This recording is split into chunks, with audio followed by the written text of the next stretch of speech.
I personally witnessed a girl from the art class being assaulted by a man dressed in bizarre clothing. I stepped in to save her and called the police. But the next day, she turned everything around and accused me of being the one who assaulted her.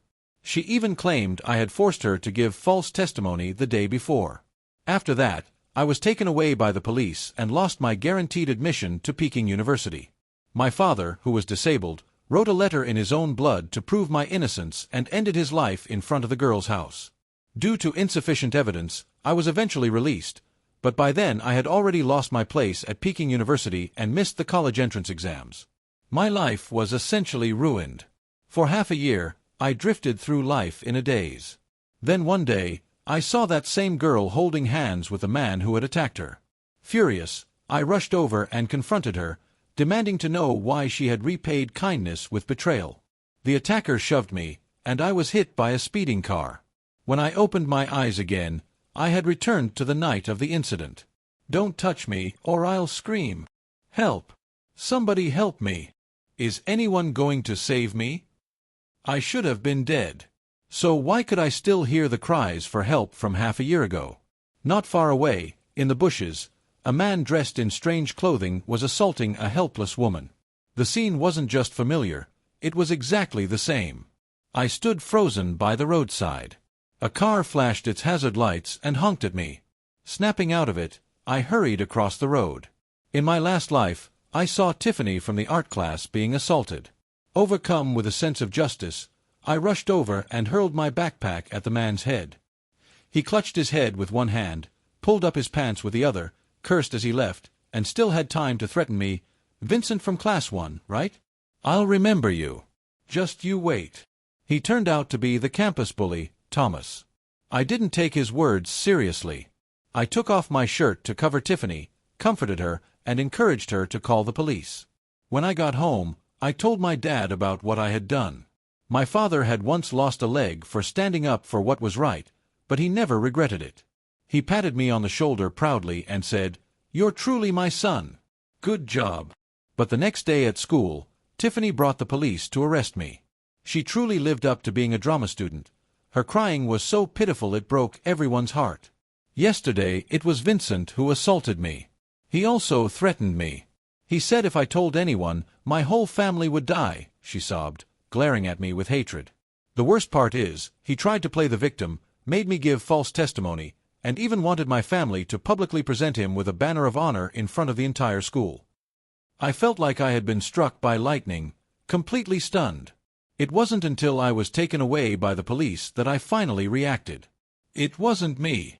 I chased that man away and comforted you. How could you repay kindness with betrayal?" Her eyes were red as she continued crying. "A girl's innocence is everything. I wouldn't joke about this." Everyone believed her. I became the universally condemned rapist. When 3 people repeat a lie, others start to believe it, let alone when nearly everyone sides with her, the supposed victim. Netizens cyberbullied me and my father.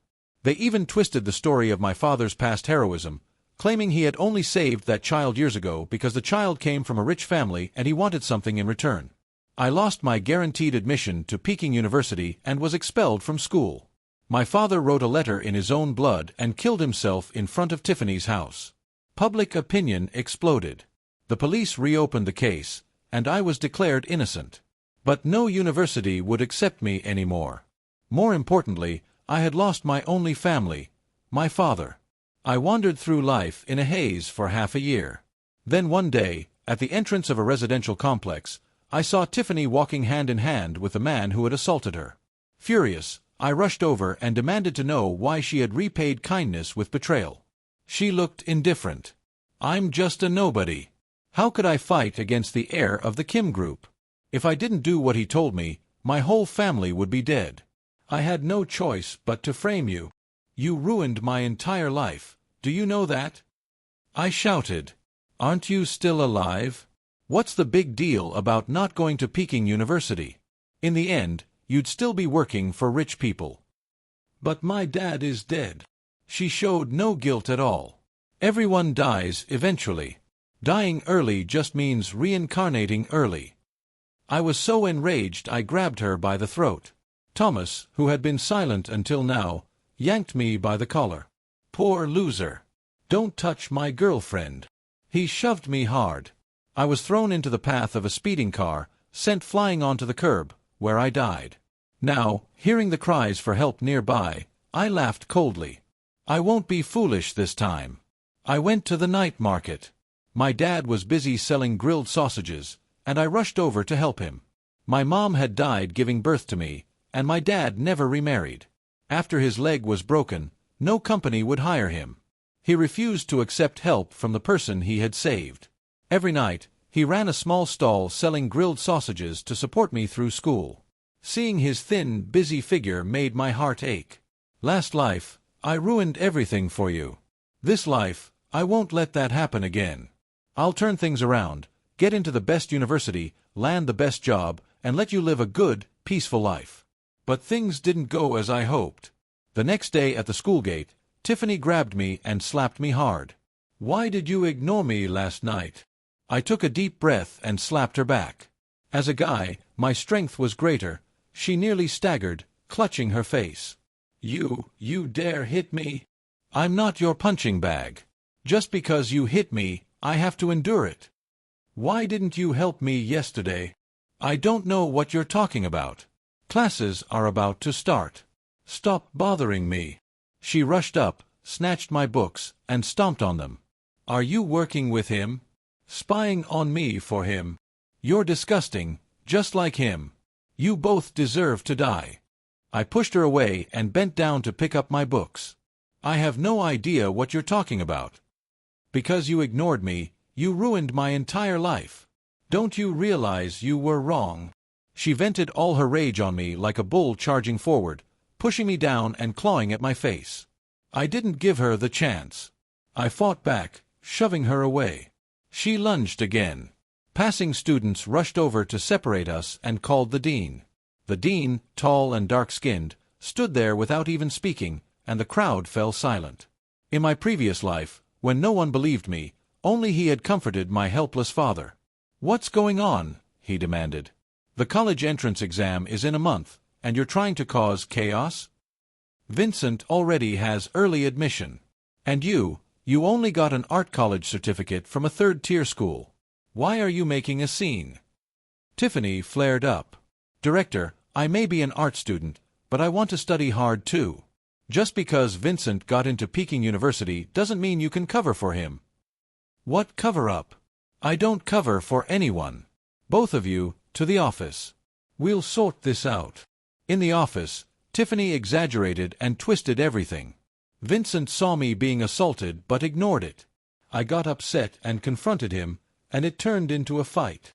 She nodded as if it were all logical. I replied calmly, "First, I didn't hear any cries for help. Even if I had, helping you would have been my choice, not my obligation. Now you want to morally blackmail me? That's ridiculous." Thinking about my last life, I added, "What? Couldn't catch the real attacker, so now you're planning to accuse me instead?" Her face flushed red. "You scum! How could you think that? You're worse than a dog. No matter how angry you are, I won't admit to something I didn't do." She tried to lunge at me again. "Enough!" the dean barked. "If you can't settle this, we'll call the police."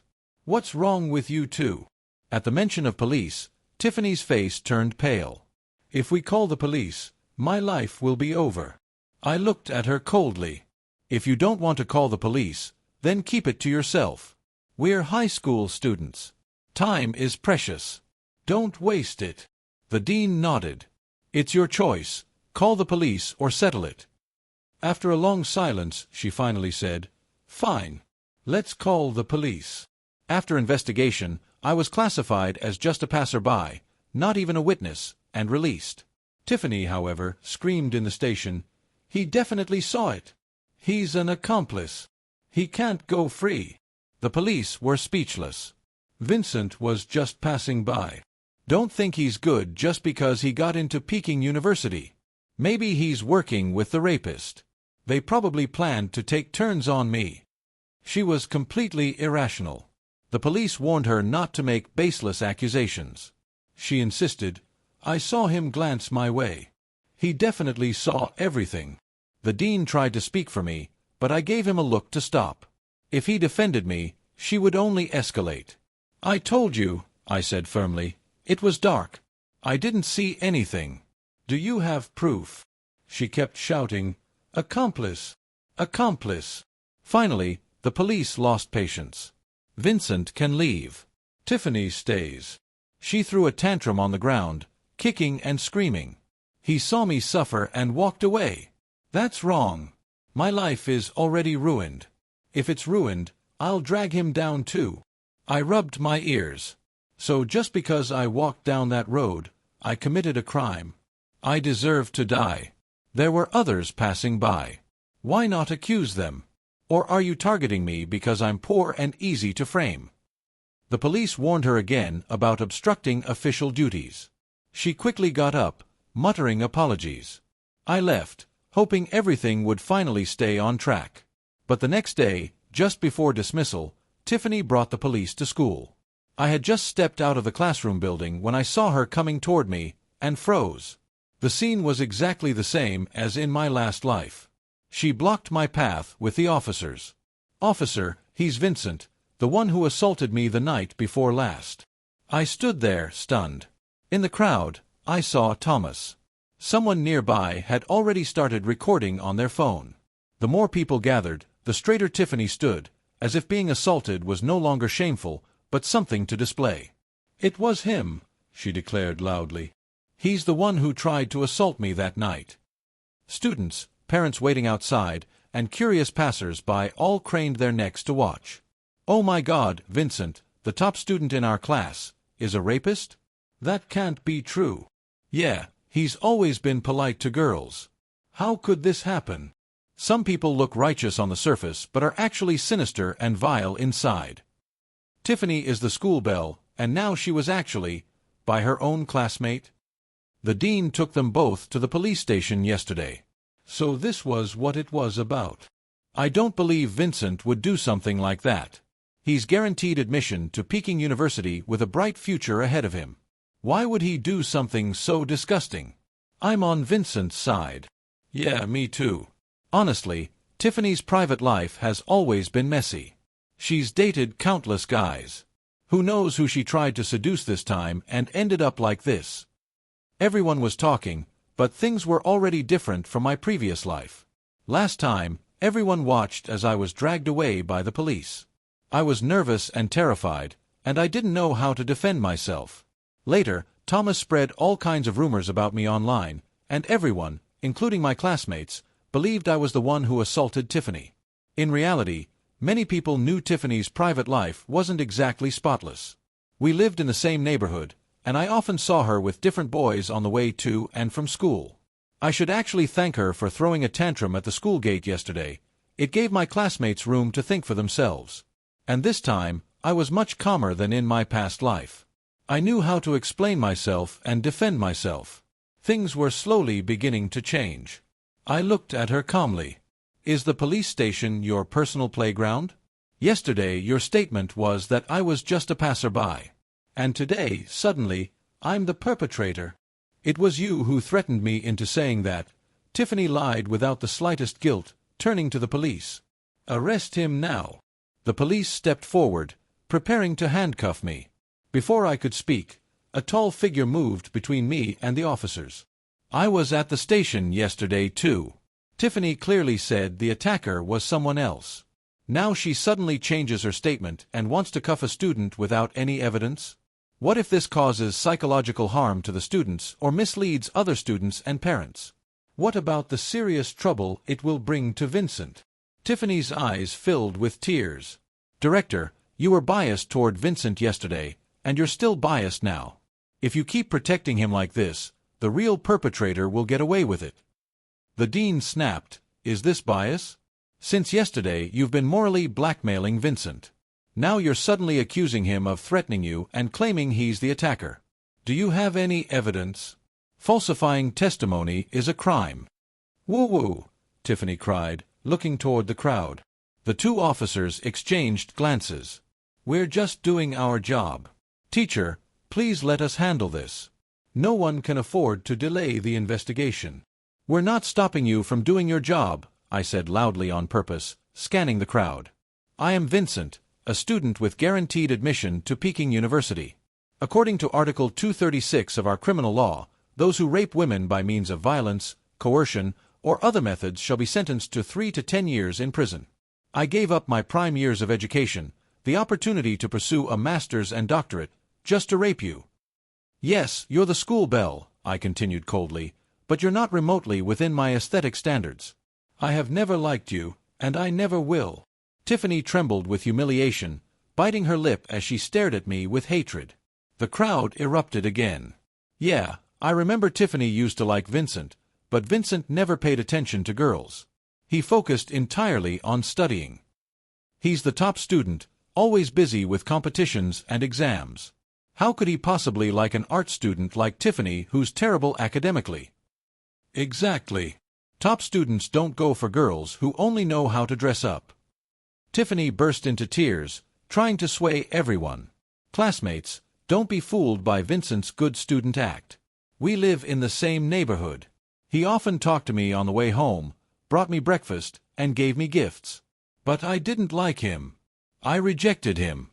He couldn't handle it and went crazy, that's why he assaulted me." Before anyone could respond, I raised my voice. "You say I liked you, brought you breakfast, and gave you gifts. Where's the evidence? What date?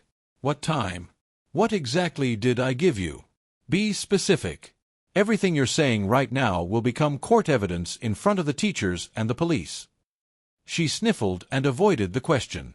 "Officer, he won't admit anything unless you take him away first." I turned to the police. "I will cooperate with the investigation. But there's no need for handcuffs, right? Or have you already decided I'm guilty?" Not yet. We're just asking you to assist with the investigation," one officer replied. "I'll go with you. But I'll also post everything about today online." In fact, I had already registered an Instagram account yesterday and shared the entire story up to this point.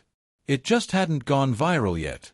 I had also found several photos of Tiffany holding hands and kissing different boys, being overly intimate. I secretly posted them online using an alternate account. Tonight, I would continue posting, letting netizens learn the truth in advance to prevent a repeat of last time, when everyone ganged up on me. The officers were stunned. "It's your right to express yourself, but you still need to come with us." "Fine. I'll go."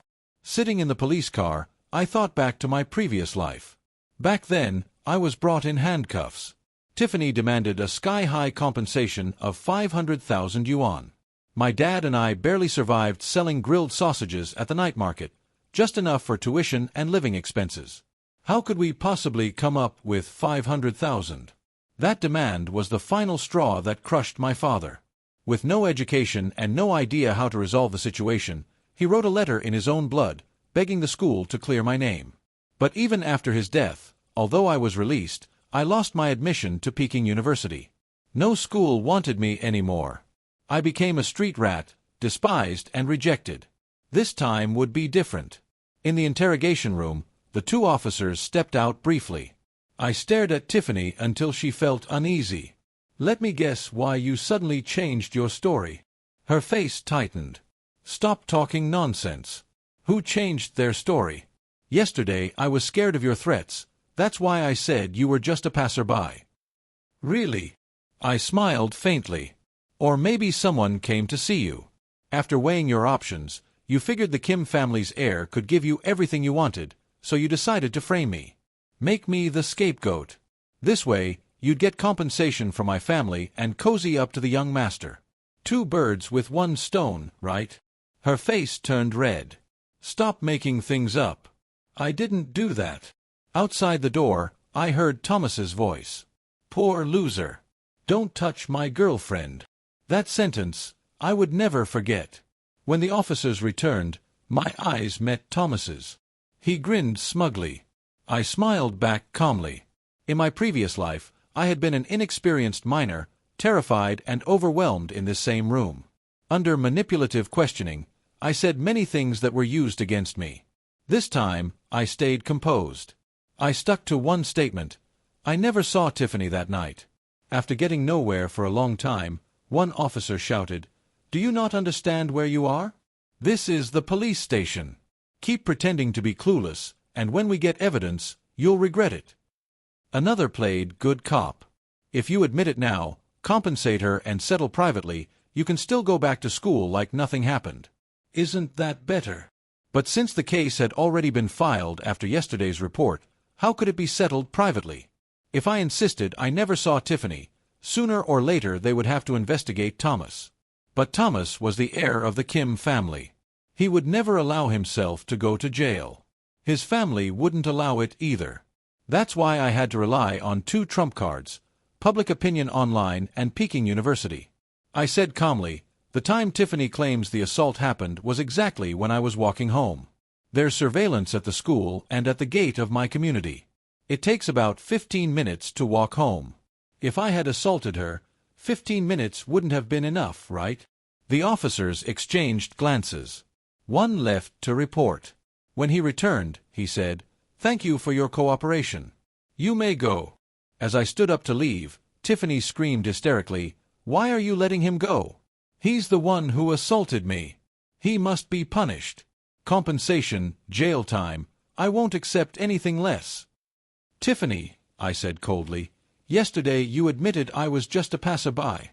Now you're suddenly accusing me again. Have you thought about how contradictory and ridiculous you look? You're acting like someone with issues." I tapped my temple. She stomped her feet and shouted, "I told you, you threatened me. Where's your proof?" She panicked and looked at Thomas. I looked at him too. His expression was dark, furious. That afternoon, I waited at the school gate. When school let out, students froze upon seeing me. I spread my arms wide and shouted, "Vincent is back." The more carefree I appeared, the more it proved I had nothing to hide. I told everyone excitedly, "The police thoroughly investigated. It has nothing to do with me." They even apologized for wasting my afternoon. Cheers broke out. That evening, I skipped dinner and made calls. I contacted a professor at Peking University and explained everything. Then I went to an internet cafe and posted the entire account of today's interrogation online, word for word. Many netizens sympathized, saying it was heartbreaking that I had to face this right before the college entrance exam. Some called Tiffany a lunatic. But I had underestimated the situation. That very night, I was pushed onto the trending searches. High school boy assaults school bell. Uses guaranteed admission to molest female student from another class. This time, unlike my previous life, they deliberately left out the words Peking University. They wouldn't drag the university into it, so no one from there would step in. The internet exploded faster than I expected. Influencers on Facebook and Instagram reposted the story widely. Tiffany posted a real-name video accusing me, claiming the school was covering for me and even Peking University was protecting me. Meanwhile, Thomas was portrayed as a hero who had tried to help. Things spiraled out of control. But compared to my past life, I was much calmer. I used every free moment to contact classmates with a strong sense of justice. I interviewed them and collected statements from over 100 students to prove my innocence. Many of them fought fiercely online against those spreading lies. For them, this wasn't just about me. If I was falsely labeled a criminal, it would stain the reputation of the entire school. It was almost midnight when I got home and saw a man claiming to be Mr. Han. He was the father of the child my dad had saved years ago. After hearing about my situation, he came forward voluntarily to help. My father, with no other options, reluctantly accepted. Mr. Han was clearly influential. The car he drove was something my father could never afford even if he sold sausages his whole life. He listened carefully to everything I said, had someone record it, and promised to do everything he could to help resolve this. The next morning, I received a call from Peking University. They told me someone had informed them of the situation and provided ample evidence. "If you need legal assistance, please let us know." I thanked them, feeling overjoyed inside. Perfect. With Mr. Han's help and Peking University backing me, everything was finally moving in the right direction. When I arrived at school, some classmates were still pointing at me and whispering. But I believed only a small number were still influenced. During lunch break, Tiffany suddenly came to find me, saying she wanted to talk. I figured she was planning some new scheme, so I smiled coldly and said, "You've already dumped a bucket of filth on me. What other tricks do you want to play? If you don't want this to spiral beyond your control, you'd better talk to me." I curled my lips into a faint smirk and, from the corner of my eye, caught what seemed to be Thomas's figure in the distance. Without exposing anything, I said calmly, "Fine. Let's talk." She led me to a blind spot without cameras and got straight to the point. "Take out your phone. I want to make sure you're not recording or filming." I wasn't recording, but I had just sent a message. I showed her my phone. She smiled smugly, looking down at me. "All right, let's skip the nonsense. As long as you admit to everything and compensate me with 1 million yuan, I'll agree to let you off." "And why would I agree to that?" "Unless you want to keep getting doxxed and have your dad live in fear with you. Let me be clear, if you keep resisting, I'll make sure neither you nor your dad can survive in this place. Forget about going to Peking University." I sneered. Quite the threat. "But I've always been curious. Why are you so obsessed with framing me? Just because you need a scapegoat? And I happen to be powerless, living with a father who sells sausages, so I deserve to be ruined by you." She burst out laughing so hard it took her a while to stop. "You're actually asking me that? Do I need a reason to hate you?" "There must be a reason." She narrowed her eyes, filled with hatred. "Back in freshman year, I confessed to you and you ignored me, made me the laughingstock of the whole class. Isn't that reason enough?" I thought carefully.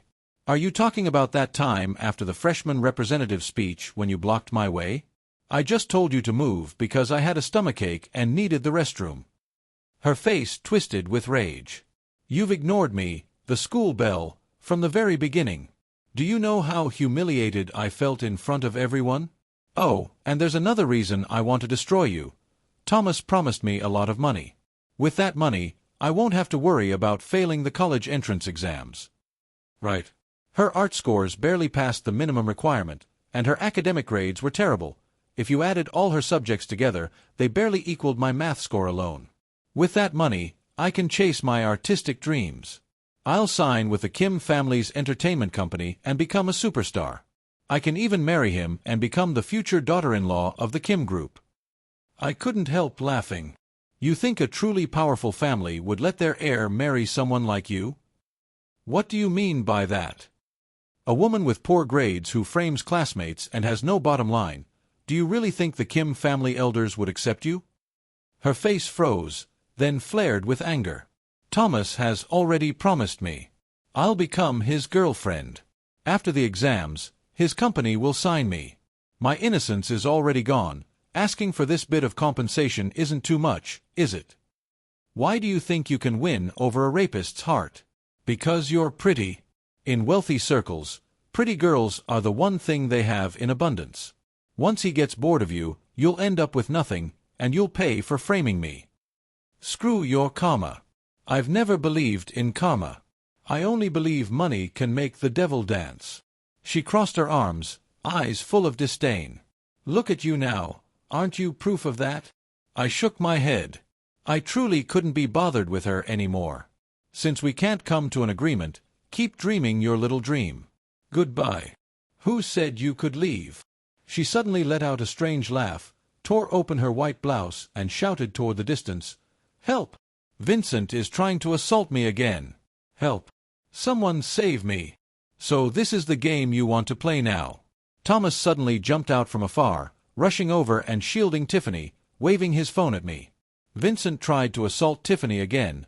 Solid evidence. What do you have to say now? So you two are putting on a show together?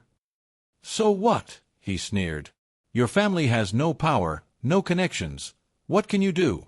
But my family is different. We, the Kim Group, are a listed company. We're powerful, well-connected. I could destroy you, and no one would dare say a word. Aren't you underestimating the law a little too much? Heh, the law. I, Thomas, am the law. I gave a faint smile.